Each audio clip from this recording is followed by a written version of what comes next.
हे बघा, आज आपण श्रीखंड बनवणार आहे. मराठीमध्ये श्रीखंड म्हणते याला.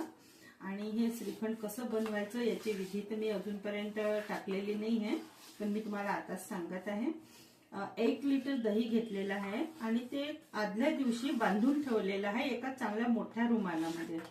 त्यातलं पूर्ण पाणी खतम झाल्यानंतर त्याला काढायचं. मी काल त्याला 7 घंट्यापर्यंत बांधून ठेवलं होतं रुमालामध्ये. आणि बांधल्यानंतर त्याला आज मी काढल्यानंतर त्याला फेटाळलं चांगलं छानपैकी. त्याला पहिले पतलं केलं, त्यानंतर त्यामध्ये साखर टाकली.